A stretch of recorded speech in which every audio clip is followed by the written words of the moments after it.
साधु वेश में आ धमके। राजा हरिश्चंद्र ने उन्हें प्रणाम कर पूछा, मेरे लिए क्या?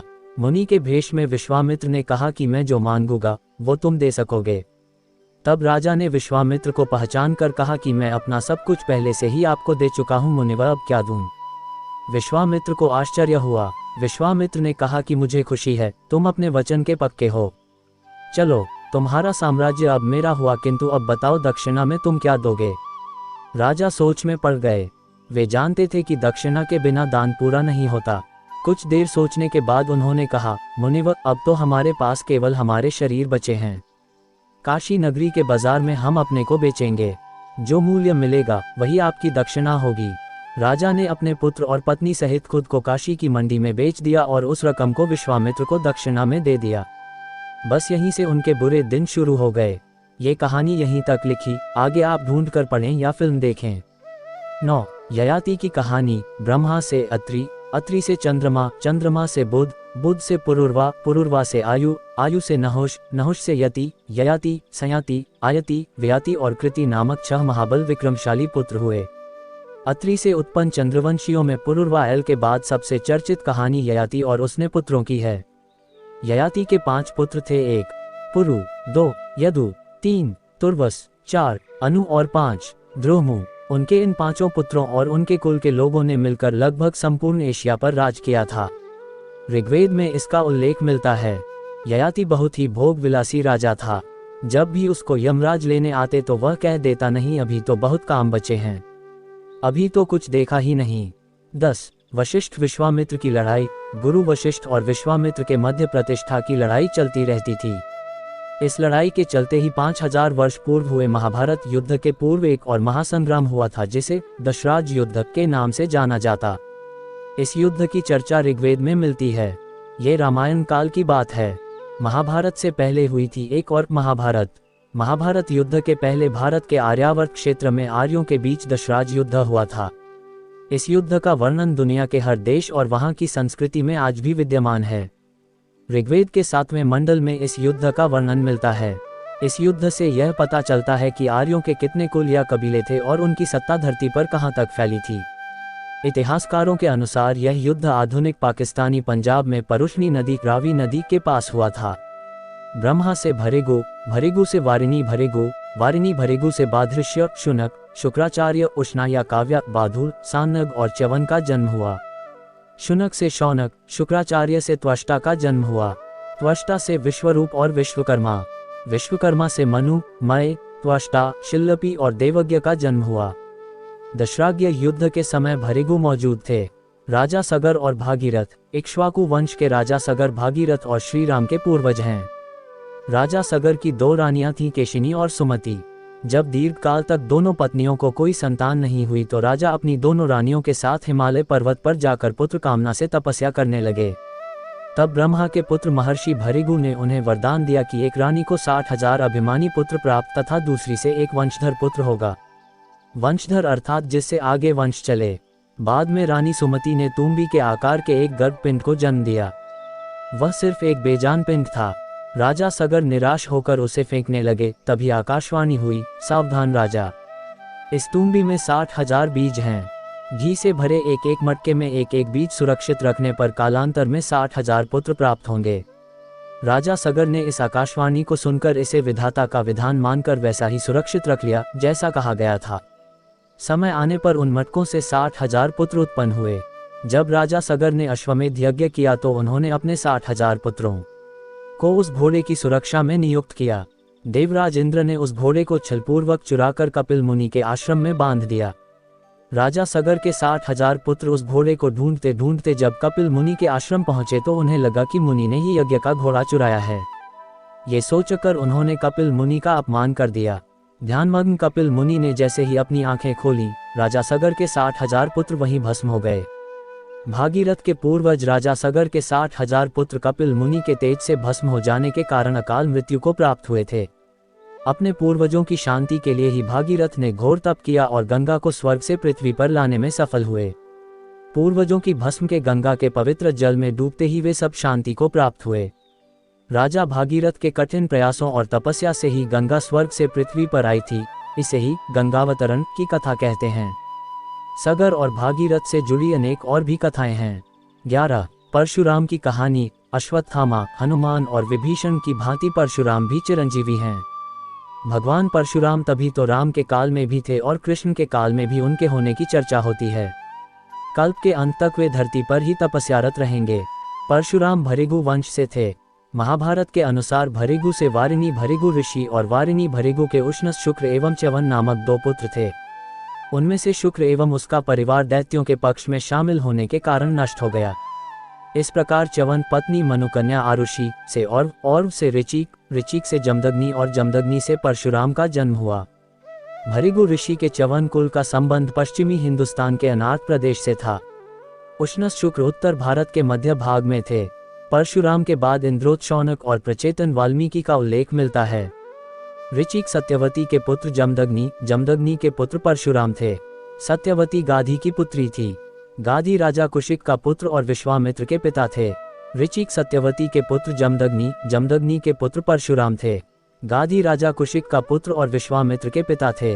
विष्णु के छठे आवेश अवतार परशुराम का जन्म वैशाख शुक्ल पक्ष की तृतीया को रात्रि के प्रथम प्रहर में भृगु ऋषि के कुल में हुआ था। उनकी माता का नाम रेणुका था। परशुराम भगवान शंकर के परम भक्त थे। उनका वास्तविक नाम राम था, किंतु परशु धारण करने से वे परशुराम कहे जाने लगे। भगवान शिव से उन्होंने एक अमोघास्त्र प्राप्त किया था जो परशु नाम से प्रसिद्ध है। परशुराम के 4 और भाई थे, रुमनवान, सुषेण, वसु और विश्वावसु। परशुराम 5वें पुत्र थे। उस काल में हयवंशीय क्षत्रिय राजाओं का अत्याचार था। राजा सहस्रबाहु अर्जुन आश्रमों के ऋषियों को सताया करता था। परशुराम ने उक्त राजा सहस्रबाहु का महिष्मति में वध कर ऋषियों को भयमुक्त किया। हयवंशीय क्षत्रिय राजाओं से उनके युद्ध को आज भी याद किया जाता है। उनका इन राजाओं से 36 बार युद्ध हुआ था और 36 बार ही हयवंशीय क्षत्रिय राजाओं को पराजित होना पड़ा था। इस दौरान लाखों क्षत्रियों का नाश हो गया था। इस पाप से छुटकारा पाने के लिए भगवान परशुराम घोर तपस्या में लीन हो गए थे। 12 राम की कहानी। शोधानुसार पता चलता है कि भगवान राम का जन्म 5114 ईस्वी पूर्व चैत्र मास की नवमी को हुआ था। अयोध्या के राजा दशरथ के 4 पुत्रों में सबसे बड़े पुत्र थे भगवान राम।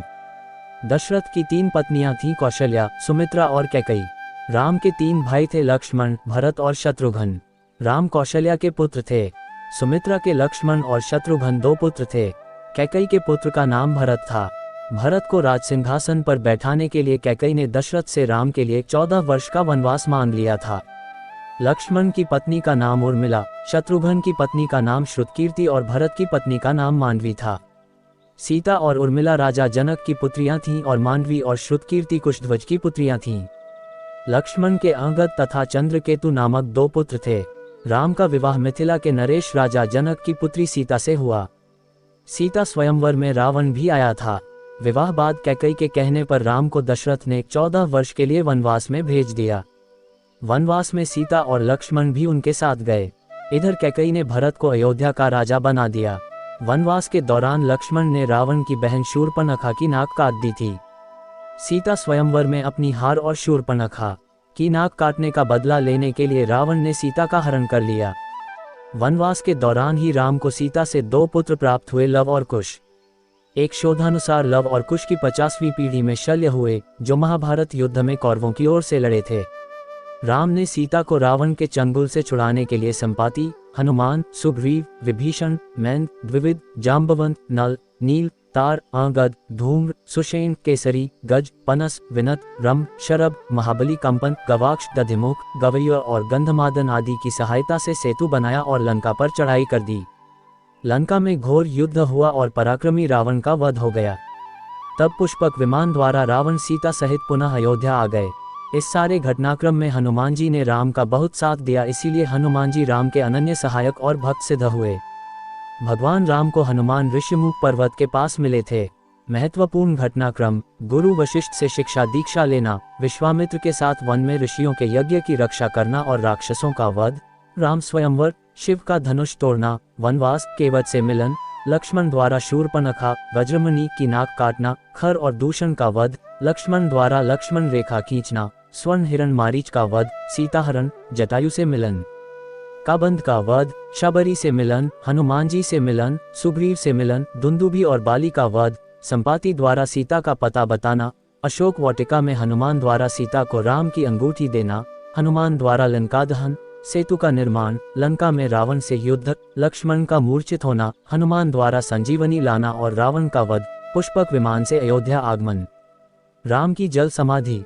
अयोध्या आगमन के बाद राम ने कई वर्षों तक अयोध्या का राजपाट संभाला और इसके बाद गुरु वशिष्ठ व ब्रह्मा ने उनको संसार से मुक्त हो जाने का आदेश दिया। एक घटना के बाद उन्होंने जल समाधि ले ली थी। सुनिए समाधि कथा। 13 कृष्ण की कहानी। न कोई मरता है और न ही कोई मारता है, सभी निमित्त मात्र हैं। सभी प्राणी जन्म से पहले बिना शरीर के थे, मरने के उपरांत वे बिना शरीर वाले हो जाएंगे। ये तो बीच में ही शरीर वाले देखे जाते हैं, फिर इनका शोक क्यों करते हो कृष्ण। कृष्ण की कहानी भारत और हिंदू धर्म की संपूर्ण कहानी है। महाभारत को पढ़ना हिंदू धर्म और भारत को पढ़ना है। हिंदू मान्यता अनुसार विष्णु ने 8वें मनु वैवस्वत के मनवंतर के 28वें द्वापर में 8वें अवतार श्री कृष्ण के रूप में देवकी के गर्भ से मथुरा के कारागार में जन्म लिया था। उनका जन्म भाद्रपद के कृष्ण पक्ष की रात्रि के 7 मुहूर्त निकल गए और 8वां उपस्थित हुआ, तभी आधी रात के समय सबसे शुभ लग्न में हुआ। उस लग्न पर केवल शुभ ग्रहों की दृष्टि थी। रोहिणी नक्षत्र तथा अष्टमी तिथि के संयोग से जयंती नामक योग में ईसा से लगभग 3200 वर्ष पूर्व उनका जन्म हुआ। ज्योतिषियों के अनुसार उस समय शून्य काल रात 12 बजे था। भगवान कृष्ण के जीवन को संपूर्ण जानने के लिए महाभारत, भागवत पुराण, ब्रह्मवैवर्त पुराण आदि पढ़ें। हे धनंजय, मुझसे भिन्न दूसरा कोई भी परम कारण नहीं है। माया द्वारा जिनका ज्ञान हरा जा चुका है, ऐसे आसुर स्वभाव को धारण किए हुए मनुष्यों में नीच दूषित कर्म करने वाले मूढ़ लोग मुझको नहीं भजते। गीता। 1 महाभारत के बाद धीरे धीरे धर्म का केंद्र तक्षशिला पेशावर से हटकर मगध के पाटलिपुत्र में आ गया। गर्ग संहिता में महाभारत के बाद के इतिहास का उल्लेख मिलता है। अयोध्या कुल के मनु की 94 पीढ़ी में बृहद्रथ राजा हुए। उनके वंश के राजा क्रमशः सोमाधि, श्रुतश्रुव, अयुतायु, निर्मित्र, सुकृत, बृहत्कर्मन, सेनाजित, विभु, शुचि, क्षेम, सुव्रत, निवृत्ति, त्रिनेत्र, महासेन, सुमति, अचल, सुनेत्र, सत्यजीत, वीरजीत और अरंजय हुए। इन्होंने मगध पर क्षेम धर्म से पूर्व राज किया था। 4 बृहद्रथ जरासंध वंश के रूप में 3233वीं पू से रिपुंजय तक 2011वीं पू तक चला। शत्रुंजय के समय श्री कृष्ण वंशी बज्रनाम का राज्य चला। बाद में यादवों के वंश मिथिला, मगध, विदर्भ, गोंडल, जैसलमेर, करौली, काठियावाड़, सतारा, दक्षिण मथुरा, पांड्य देश, पल्लव आदि विभिन्न खंडों में बिखर गए। 5 महाभारत के बाद कुरु वंश का अंतिम राजा निचक्षु था। पुराणों के अनुसार हस्तिनापुर नरेश निचक्षु ने, जो परीक्षित का वंशज युधिष्ठिर से 7वीं पीढ़ी में था, हस्तिनापुर के गंगा द्वारा बहा दिए जाने पर अपनी राजधानी वत्स देश की कौशाम्बी नगरी को बनाया। इसी वंश की 26वीं पीढ़ी में बुद्ध के समय में कौशाम्बी का राजा उदयन था। निचक्षु और कुरुओं के कुरुक्षेत्र से निकलने का उल्लेख शांख्यान श्रौत सूत्र में भी है। 6 शुनक वंशी प्रद्योत और उसके 5वें वंशधर नंदिवर्धन 1873 ईसा पूर्व। 14 चंद्रगुप्त, चाणक्य और सम्राट अशोक की कहानी। चंद्रगुप्त और चाणक्य की कहानी उस काल के भारत के संपूर्ण इतिहास को प्रदर्शित करती है, इसीलिए सभी भारतवासियों को चाणक्य और चंद्रगुप्त की कहानी के साथ ही सम्राट अशोक की जीवनगाथा का अध्ययन करना चाहिए। विक्रमादित्य की कहानी। चक्रवर्ती सम्राट विक्रमादित्य अवंतिका के राजा जरूर थे, लेकिन उनका शासन संपूर्ण भारत पर था। उन्हीं के नाम पर विक्रमादित्य की उपाधि अन्य राजाओं को दी गई, जिसमें चंद्रगुप्त द्वितीय और हेमू थे। विक्रम संवत अनुसार विक्रमादित्य आज से 2286 वर्ष पूर्व हुए थे। विक्रमादित्य का नाम विक्रमसेन था। नाबोवाहन के पुत्र राजा गंधर्वसेन भी चक्रवर्ती सम्राट थे। गंधर्वसेन के पुत्र विक्रमादित्य और भर्तृहरि थे। कलिकाल के 3000 वर्ष बीत जाने पर 101 BC सम्राट विक्रमादित्य का जन्म हुआ। उन्होंने 100 वर्ष तक राज किया। गीता प्रेस, गोरखपुर भविष्य पुराण, पृष्ठ 245। धन्यवाद सभी मित्रों को। आप सभी से हम आशा करते हैं आपने हमारी यह संपूर्ण हिंदू धर्म की अनसुनी कहानी रहस्य भरी सुन ली होगी। अगर आपको हिंदू धर्म से एवं देवी देवताओं से जुड़ी कथा कहानी एवं ग के बारे में जानकारी सुना अच्छा लगता है, तो हमारे AMS स्टोरी चैनल को सब्सक्राइब जरूर करें। हम मिलते हैं आपसे किसी और अनोखी एक अलौकिक कहानी लेकर। धन्यवाद।